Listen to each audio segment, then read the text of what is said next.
தனுசு ராசி தனுசு லக்னத்தை சேர்ந்தவங்க நடுத்தர வயது வரை இவங்களுக்கு மனப்பக்குவம் மன முதிர்ச்சியும் குறைவா இருக்குது அப்படின்னு சொல்றீங்க. குடும்ப வாழ்க்கையை நிறைவா வாழ்வதற்கு வாழ்க்கை துணைவி என்ன குணங்களை கொண்டவராக இருக்க வேண்டும்? ஏன்னா இவங்ககிட்ட தான் மனப்பக்குவம் குறைவா இருக்குல்ல. அதனால இவங்க குடும்ப வாழ்க்கை நிறைவா வாழ்னா அந்த வாழ்க்கை துணையோட பங்கு ரொம்ப முக்கியம். இவங்களுக்கு வாழ்க்கை துணையோட பங்கு ரொம்ப ரொம்ப முக்கியம். அவங்க எப்படி இருந்தா இவங்க அந்த வாழ்க்கை நிறைவா வாழ முடியும். இவங்களுக்கு அமையக்கூடிய மனைவி பரந்த மனப்பான்மையில் இருக்கும். இதெல்லாம் ஒரு சகஜமான விஷயம். இதெல்லாம் உலகத்துல சகஜமான விஷயம்.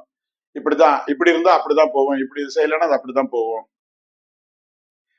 அப்ப பசி எடுத்தா சாப்பிட வேண்டி வரும், தூக்கம் வந்தா தூங்க வேண்டி வரும். இது இயல்பான விஷயங்கள் இது அப்படிங்கிறதெல்லாம் அந்த தன்மையை தெரிஞ்சு அதே சமயத்துல பரந்த மனப்பான்மை இருக்கணும். இதெல்லாம் ஒரு சின்ன சின்ன விஷயம், இதெல்லாம் பெருசா நம்ம இது பண்ணிக்கூடாது அப்படின்னு சொல்லிட்டு அந்த பரந்த மனப்பான்மை இருக்கணும். குடும்ப வாழ்க்கையில ஏற்றத்தாழ்வுகளை சரி கட்டி வாழக்கூடிய தன்மை இருக்கணும். ஏற்றத்தாழ்வுகள் வரும் அப்படிங்கிறது உண்மை. அதை சரி கட்டி வாழக்கூடிய தன்மை உடையவங்களா அவங்க இருக்கணும்.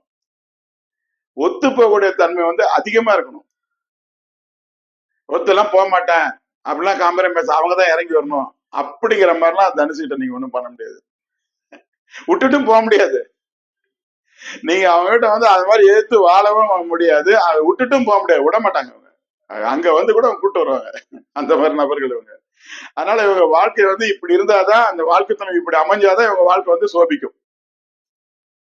வாழ்க்கை துணைக்கு பரத மனப்பான்மை இருக்கணும். குடும்பத்துல ஏற்றத்தாழ்வுகளை சரிக்கட்டி வாழக்கூடிய தன்மை இருக்கணும். ஒத்து போகக்கூடிய தன்மை இருக்கணும். இது 3 இருந்தா இவங்க வாழ்க்கை சோபிக்கும்.